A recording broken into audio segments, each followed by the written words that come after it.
Hello guys, मैं Suresh Chaudhary. My YouTube channel stress physics में आपका हार्दिक स्वागत है। कैसे हो सभी? उम्मीद करता हूँ अच्छे होंगे, स्वस्थ होंगे।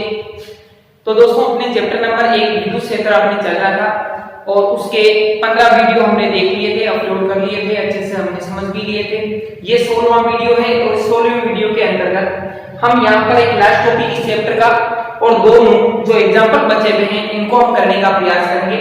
तो उम्मीद करता हूँ आप अच्छे से समझने का प्रयास करोगे। तो चलते हैं अपने टॉपिक पर। अपने पास एक टॉपिक से स्टार्ट है, वो है कि एक समान विद्युत क्षेत्र में। तो दोस्तों, आपको पता है कि एक समान विद्युत क्षेत्र का मतलब क्या होता है कि प्रत्येक बिंदु पर जो विद्युत क्षेत्र की तीव्रता होती है वो समान रहनी चाहिए। तो अपने पास में एक समान विद्युत क्षेत्र में यदि हम कोई विद्युत द्विध्रुव रख देते हैं, कोई भी विद्युत द्विध्रुव जिसके एक साइड में पॉजिटिव चार्ज दूसरी साइड में नेगेटिव चार्ज, दोनों चार्ज मात्रा में बराबर विपरीत प्रकृति के हो और इनको यदि हम रख दें किसमें, एक समान विद्युत क्षेत्र में, तो इस विद्युत द्विध्रुव के ऊपर एक तो बल कार्य करता है और उसी बल के कारण से वहां पर बल आघूर्ण का निर्माण होता है। अब कैसे होता है बल आघूर्ण, किसे कहते हैं, इसमें समझने का प्रयास करेंगे। तो सबसे पहले हम ये देखते हैं कि माना अपने पास में एक विद्युत क्षेत्र है, मैं इस प्रकार से विद्युत क्षेत्र बना लेता हूं। ये अपने पास में एक समान विद्युत क्षेत्र है जिसको मैं लिख देता हूं ई वेक्टर से। तो दोस्तों, इसके अंदर क्या होता है, एक विद्युत द्विध्रुव रखा जाता है इस प्रकार से। यहां पर हम ले लेते हैं पॉजिटिव चार्ज और यहां पर हम ले लेते हैं नेगेटिव चार्ज। मान लो कि ये रखे और दोनों आवेशों के बीच की जो दूरी होती है विद्युत द्विध्रुव की वो होती है 2a। इसको भी मैं नोट कर देता हूं यहां पर। अब हमें क्या करना है, ये देखना है कि यहां पर विद्युत क्षेत्र इस डायरेक्शन में है, तो यहां पर अपने पास जो ये आवेश है ना, इस आवेश के ऊपर बल कौन सी डायरेक्शन में लगेगा, इस आवेश के ऊपर लगने वाला बल इस डायरेक्शन में होगा। क्यों? क्योंकि यहां पर चार्ज कौन सा है, पॉजिटिव चार्ज है और पॉजिटिव चार्ज पर लगने वाला बल होता है वो विद्युत क्षेत्र की डायरेक्शन में होता है। तो यहां पर जो बल लगा है इसको मैं किससे नोट कर दूं, F से। इसी प्रकार यहां पर जो बल लगेगा, क्योंकि माइनस आवेश है तो इस माइनस आवेश पर विद्युत क्षेत्र E की वजह से लगने वाला जो बल होगा वो विद्युत क्षेत्र की विपरीत डायरेक्शन में होगा। तो यहाँ पर जो बल है वो होगा इस डायरेक्शन में और इसको भी मैं लिख देता हूं F। तो ये जो बल है इसकी वैल्यू हो जाएगी -QE और इस बल की जो वैल्यू होगी वो होगी QE। क्यों होगी दोस्तों ऐसा? क्योंकि यहाँ पर जो आवेश है वो पॉजिटिव चार्ज है और यहाँ पर विद्युत क्षेत्र की मात्रा कितनी है, E। तो ये हो जाएगा QE। क्योंकि इससे पहले हमने विद्युत क्षेत्र की जब डेफिनेशन पढ़ी थी उस समय हमने ये पढ़ा था कि E बराबर F/Q0 और यहां से F की वैल्यू यदि हम निकालें तो अपने को मिलेगी Q0E। यही चीज मैंने यहां पर यूज की है, बहुत इजी तरीके से समझ में आ गई दोनों चीजें। ये नेगेटिव चार्ज इसलिए विपरीत विद्युत क्षेत्र के, ये पॉजिटिव चार्ज इसलिए विद्युत क्षेत्र की डायरेक्शन में। अब हम थोड़ा सा आगे बढ़ते हैं। यहां से ये मान लेते हैं कि जो कि विद्युत क्षेत्र विद्युत द्विध्रुव रखा हुआ है ना, वो थीटा कोण बना रहा है, किससे, विद्युत क्षेत्र की डायरेक्शन से। ये जब थीटा कोण बनाता है, मैं इसको घटकों में बांटता हूं तो इस डायरेक्शन में कैसे मिला देगा हमको, यहां पर 90 डिग्री का एंगल बनेगा। अब इस 2a का इस डायरेक्शन में जो घटक होगा वो होगा 2a cos थीटा। क्यों? क्योंकि ये किससे कोण बनाता है, इस रेखा से कोण बना रहा है। जिस पर कोण बनता है उस पर जो घटक आएगा वो cos वाला और यहां पर जो घटक आएगा ना इस डायरेक्शन में वो आएगा sin वाला घटक। मैं यहां पर लिख लेता हूं कि भाई ये जो घटक आएगा ना इस डायरेक्शन में वो आएगा sin वाला घटक। ये घटक और ये घटक दोनों आपस में क्या है, एक दूसरे के पैरेलल है, एक ही डायरेक्शन है दोनों की, इसलिए मैं इसको sin थीटा नहीं लिख करके इसको लिख लेता हूं 2a sin थीटा। आगे बात समझ में। इसको कौन सा घटक माना, cos थीटा वाला, और ये जो है वो कौन सा घटक हो जाएगा, 2a sin थीटा घटक हो जाएगा। क्यों होगा दोस्तों, यहां पर कंफ्यूजन हो सकता है थोड़ा बहुत कि यहां लिखने की बजाय यहां कैसे लिख दिया हमने। देखो यहां पर जो इसका जो घटक बनेगा, एक घटक इस डायरेक्शन में एक घटक इस डायरेक्शन में, ये जो घटक होगा ना वो इसके पैरेलल होगा, बराबर मात्रा में होगा, सेम डायरेक्शन में होगा, इसलिए जितना मान इसका होगा उतना ही मान इसका होगा। आपको पता है एक समान सदिश जब हम पढ़ते हैं 11th में पढ़ा होगा आपने, एक समान सदिश। एक समान सदिश का मतलब क्या होता है, ऐसे दो सदिश जिनकी डायरेक्शन भी सेम हो, जिनका परिमाण भी सेम हो, यानी कि वो एक दूसरे के समांतर हो सकते हैं, तो यहाँ पर एक दूसरे के समांतर है, इस वजह से मैंने इसको क्या लिखा है 2a sin थीटा। अब हम थोड़ा सा बढ़ते हैं आगे। देखो डायग्राम की बात हो गई, डायग्राम में सारी चीजें समझ में आ गई। अब हम बात करते हैं थ्योरी की। थ्योरी में क्या लिखेंगे हम, यहां से लिखेंगे माना कोई विद्युत द्विध्रुव AB है जो एक समान विद्युत क्षेत्र E में थीटा कोण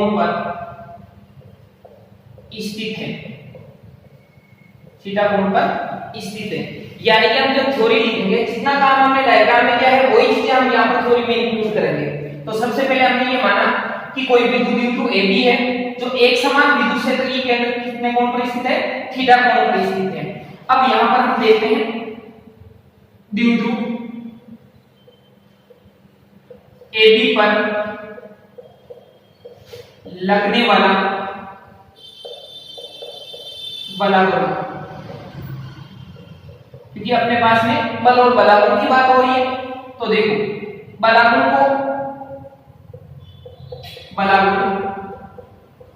बराबर होता है विद्युत द्विध्रुव के आवेश पर बल तथा बलून के मध्य की लंबवत दूरी।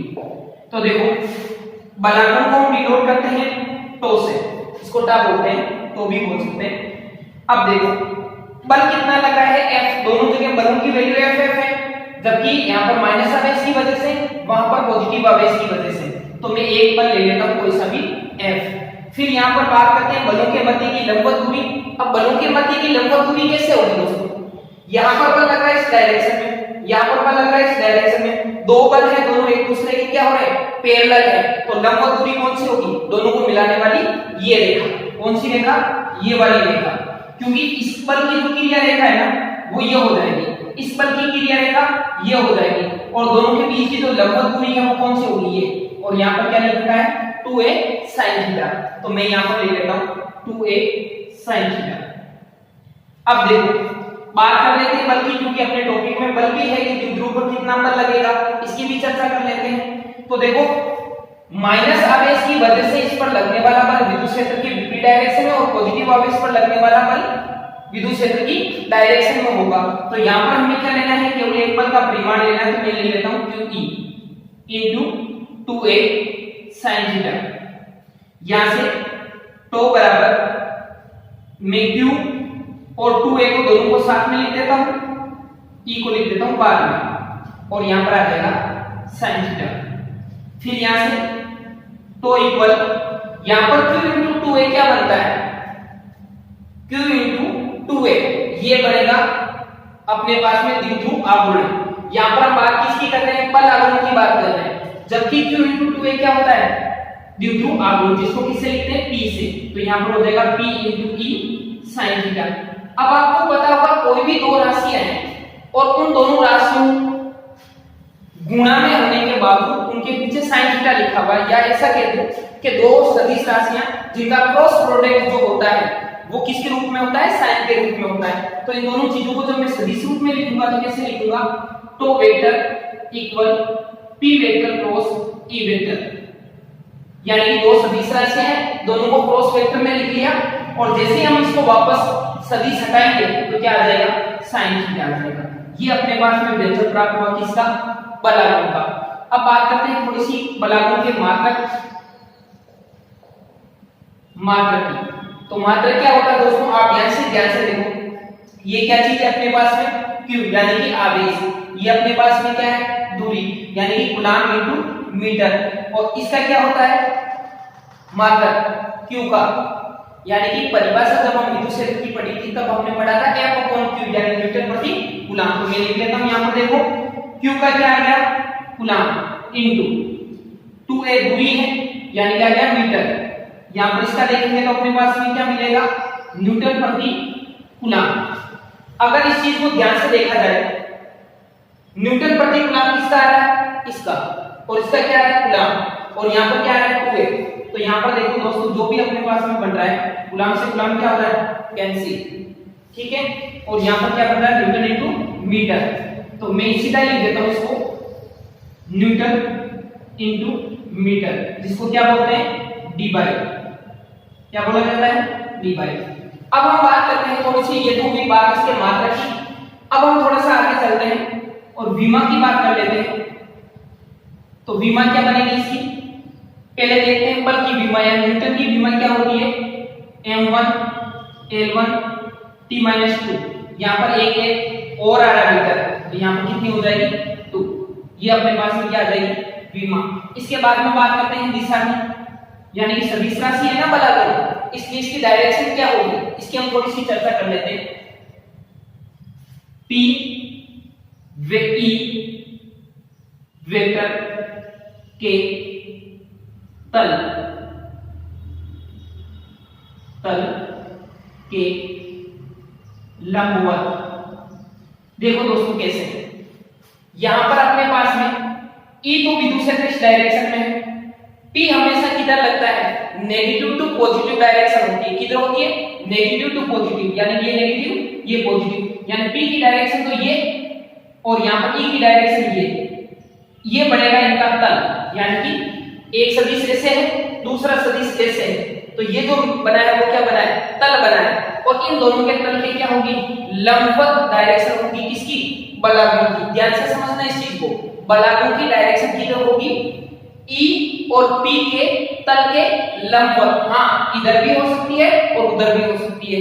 अगर मान लो हम इधर से इधर देख रहे हैं तो इस डायरेक्शन में होगी, और इस रेखा से इस रेखा की साइड में देखते हैं यानी P से E की साइड में देख रहे हैं तो ऐसे होगी। यहाँ पर इस चीज को भी विशेष ध्यान रखना दोस्तों, जब हम बलागुण को लिखेंगे ना तो हमेशा P vector cross E vector लिखेंगे, कभी भी E vector cross P vector मत लिखना, गलत हो जाएगा। क्योंकि इनके मध्य जो कोण होता है ना वो इस डायरेक्शन में ऐसे होता है, तो इस चीज को समझना थोड़ा ध्यान से। चलो एक बार इसकी छोड़ दो इसको, फिर बढ़ते हैं आगे।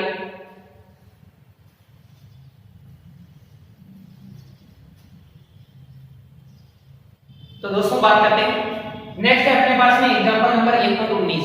इसको ध्यान से पहले समझो क्या कहता है कि दो बिंदु आवेश, एक 5 माइक्रोकूलम का और दूसरा -5 माइक्रोकूलम का, परस्पर यानी कि एक दूसरे से 1 सेंटीमीटर की दूरी पर रखे हुए। कहां पर रखे हुए एक दूसरे से 1 सेंटीमीटर की दूरी पर रखे हुए।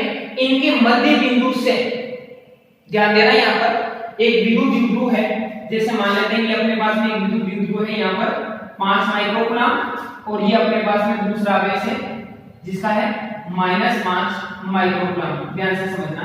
और ये आगे इनके बीच की जो दूरी है वो हमें दे रखी है कितनी 1×10⁻² मीटर। मैंने इसको सेंटीमीटर को किस में कन्वर्ट कर लिया मीटर में, ये हमें वैल्यू दे रखी है। इसके बाद में क्या बोलता है कि इसके मध्य बिंदु से, ये इसका मध्य बिंदु है, अब इसके मध्य बिंदु से हमें क्या करना है 0.30 मीटर की दूरी पर, यानी कि इससे 0.30 मीटर की दूरी पर कहां पर अक्षीय स्थिति में और निरक्षीय स्थिति में, दोनों में। तो अक्षीय स्थिति तो हो जाएगी इस डायरेक्शन में यहां पर, और निरक्षीय स्थिति हो जाएगी इस डायरेक्शन में यहां पर।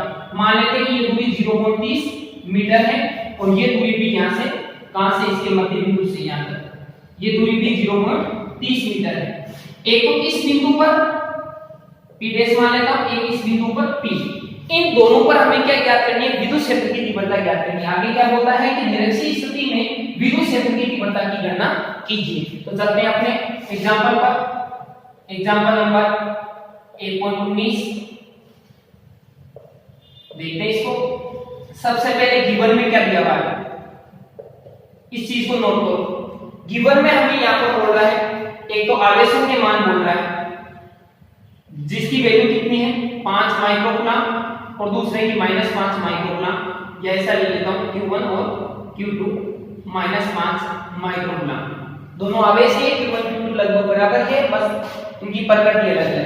दूरी हमें कितनी दे रखी है, दोनों के बीच की दूरी यानी कि 2a का मान, यहां पर 2a की वैल्यू अपने पास में होगी 1 × 10⁻² मीटर। और हमें क्या दे रखी है, हमें दे रखी है r। देखो मिडल बिंदु O से जितनी दूरी पर हमें विद्युत क्षेत्र की तीव्रता चाहिए वो दूरी हमेशा क्या होती है, r होती है। तो यहां पर दोस्तों r बराबर अपने पास में कितना दे रखा है 0.30 मीटर। ऑटोमेटिक ये मीटर में है दिया हुआ, तो हमें चेंज नहीं करना है। अब हम बात करते हैं यहां से फाइंड आउट क्या करना है, फाइंड Q। तो हमें जो चीज फाइंड आउट करनी है, एक तो विद्युत क्षेत्र ज्ञात करना है अक्षीय स्थिति में, और एक हमें विद्युत क्षेत्र ज्ञात करना है निरक्षीय स्थिति में। निरक्षीय स्थिति में ये दोनों हमें वैल्यू ज्ञात करनी है। अब हम क्या करेंगे, सबसे पहले वी नाउ डेट हम जानते क्या है, वी नाउ डेट हम क्या जानते हैं। तो दोस्तों हम ये जानते हैं कि ई अक्षीय बराबर 2kp/r³ होता है। ये हमने पिछले वीडियो के अंतर्गत देखा था, दो टॉपिक अक्षीय और निरक्षीय, ये वैल्यू अपने पास में बनती है। अब इसको हम समझने का प्रयास करते हैं। क्या क्या यहां पर लिखेंगे हम, ई अक्षीय बराबर यहां पर हो जाएगा 2 * k की वैल्यू कितनी हो जाएगी 9 × 10⁹ पॉजिटिव, ठीक है 9 × 10⁹ p की वैल्यू क्या होती है दोस्तों, तो मैं यहां गिवन में सेट कर देता हूं इनको, p को भी यहां लिख देता हूं। हमें गिवन में क्या क्या दिया हुआ है, यहां पर लिखता हूं p बराबर होता है q * 2a। यहां पर p बराबर अपने पास में q की वैल्यू कितनी हो जाएगी 5 × 10⁻⁻6 यानी माइक्रोकूलम है, इसलिए दोनों में से कोई सा भी एक आवेश ले लो। और 2a की यहां पर वैल्यू है वो कितनी है 1 × 10⁻², 1 × 10⁻²।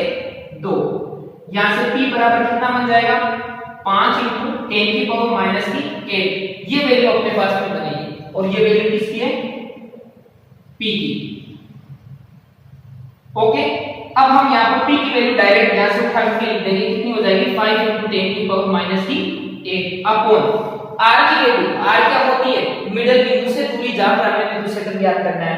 तो r अपने पास में 0.30 ये आ जाएगी 0.30 और इसकी कितनी पावर हो जाएगी 3। अब आप इसको सोल्व करोगे तो आपके पास में क्या आएगा, अक्षीय स्थिति पर विद्युत क्षेत्र की वैल्यू आ जाएगी। अब हम बात करते हैं निरक्षीय की, इसका से ये तो हो गया फर्स्ट पार्ट। सेकंड पार्ट की बात करते हैं, तो यहां पर ई निरक्षीय बराबर सूत्र क्या होता है kp/r³, ये वैल्यू होती है अपने पास में। तो यहां से लिखा है ई निरक्षीय बराबर k की वैल्यू कितनी होगी 9 × 10⁹ और यहां पर p की वैल्यू अभी हमने यहां पर देखी कितनी बनी 5 × 10⁻⁸ 5 × 10⁻⁸ बटा r की वैल्यू वही 0.30 और पावर कितनी हो जाएगी 3। आप इसको सोल्व करोगे तो आपके पास में निरक्षीय स्थिति पर विद्युत क्षेत्र मिल जाएगा, इसको सोल्व करोगे अक्षीय स्थिति पर विद्युत क्षेत्र मिल जाएगा। तो एक बार इसका स्क्रीनशॉट लो, फिर बढ़ते हैं नेक्स्ट एग्जांपल पर।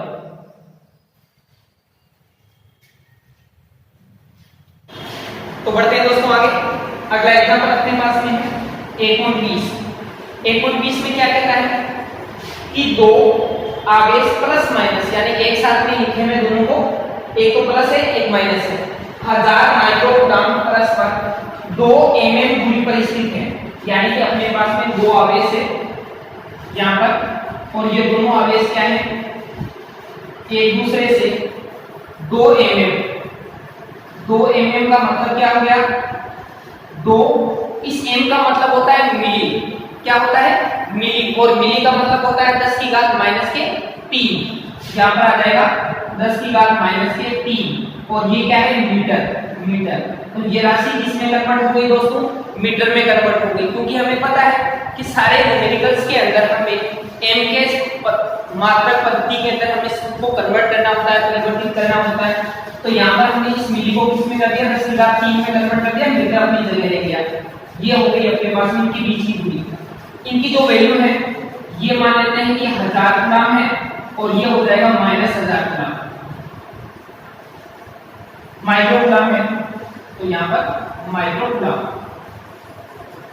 ये वैल्यू अपने पास में होगी। अब हमें आगे क्या पूछ रहा है, आगे ये कह रहा है कि विद्युत द्विध्रुव का निर्माण करते हैं, यानी कि मिलकर के क्या करते हैं, विद्युत द्विध्रुव का निर्माण करते हैं। फिर ये आगे बोलता है कि इस विद्युत द्विध्रुव को 15 × 10⁴ न्यूटन प्रति कूलम के एक समान विद्युत क्षेत्र में क्षेत्र से 30 डिग्री कोण बनाते हुए रखा गया है।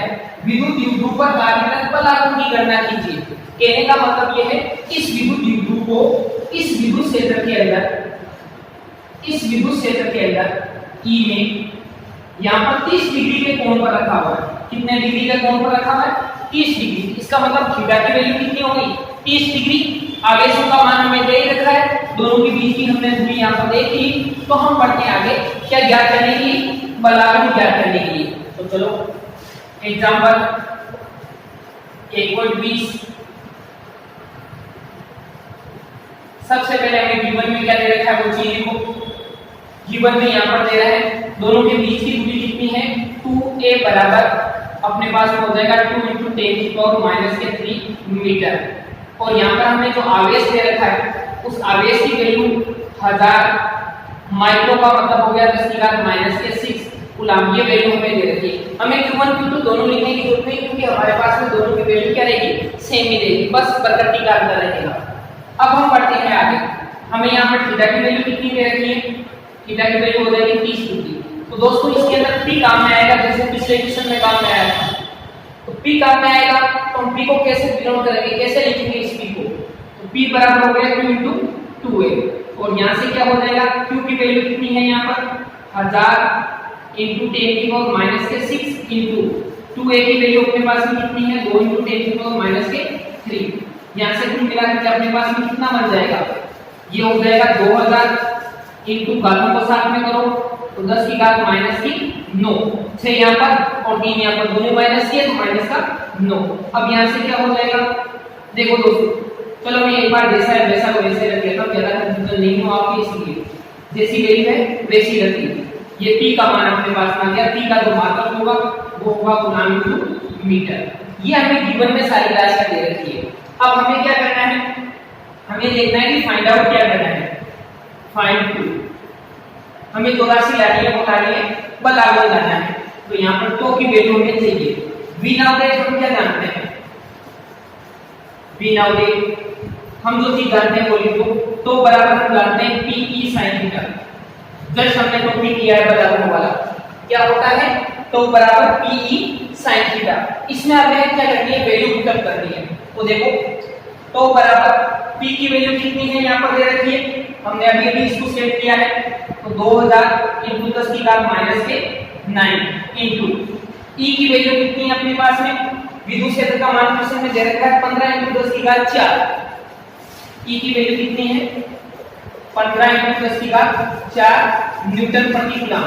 तो ये आ जाएगी 15 × 10⁴ न्यूटन प्रति कूलम को छोड़ो और यहाँ पर क्या आ जाएगा sin 30 डिग्री। समझ में आया। करना क्या है, P की वैल्यू उठा करके रखनी है, E की वैल्यू क्वेश्चन से लेनी है, थीटा का मान उठा करके रखना है। ये सारी चीजें हमने प्रूव कर दी।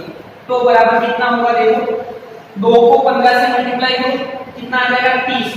यहाँ पर सम कितनी है 3, 1 2 3। अब एक बात समझ में, यहाँ पर 10⁻⁻के 2, यहाँ पर प्लस के 4 कितनी बचेगी 10⁻। अब यहाँ पर क्या होगा, sin 30 की वैल्यू कितनी होती है 1/2। अब देखो दोस्तों यहाँ पर ये 30,000 है ना, ये 30,000 2 से डिवाइडेड होंगे तो यहाँ पर बचेगा 15,000 × 10⁻⁵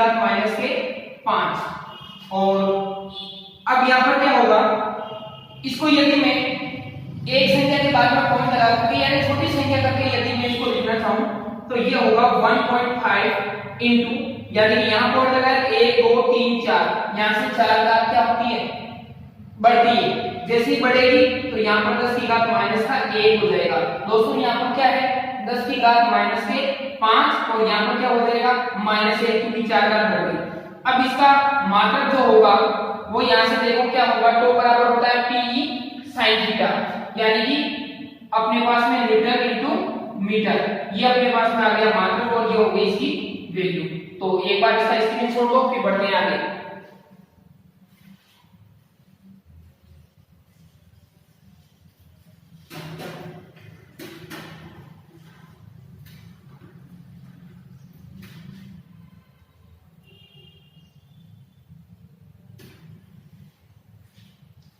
तो दोस्तों इसके साथ ही चैप्टर नंबर 1 है वो कंप्लीट होता है। हमने इस चैप्टर के अंदर 19 एग्जाम्पल और कंप्लीट टॉपिक हमने कर लिए हैं। यदि किसी भी स्टूडेंट के किसी भी प्रकार की कोई प्रॉब्लम है किसी भी टॉपिक में या किसी भी एग्जाम्पल में, तो मेरे को कमेंट में अवगत करवा दें। अब रही बात इस चैप्टर के पीछे के न्यूमेरिकल्स की यानी क्वेश्चन की, तो उनमें आप खुद एक बार बैठ करके मिलाओ, जिनके पास में बुक है, जिनके पास में नहीं है वो इधर उधर से टाइम में जुगाड़ करो और एक बार आप एग्जाम्पल पीछे के क्वेश्चन है वो खुद मिलाओ। और अगर आपको लगता है किसी क्वेश्चन में प्रॉब्लम आ रही है, दिक्कत आ रही है, जैसे मान लो 1.10 नहीं आ रहा है, 1.9 नहीं आ रहा है, 1.7 नहीं आ रहा है, तो आप कमेंट के अंदर लिख दो कि 1.7, 1.2, 1.3 जो भी है आपके जिसमें भी दिक्कत है एक बार आप कंप्लीट करो और कमेंट के अंदर लिखो, ताकि मैं उन पर एक वीडियो और बना करके जो पीछे के जितने भी न्यूमेरिकल क्वेश्चंस हैं उन सबको क्लियर कर लूं। और इसके अगले वीडियो के अंदर हम बात करेंगे चैप्टर नंबर 2 गाउस का नियम तथा गाउस के नियम के अनुप्रयोग। तो बने रहिए वीडियो के साथ। Thank you.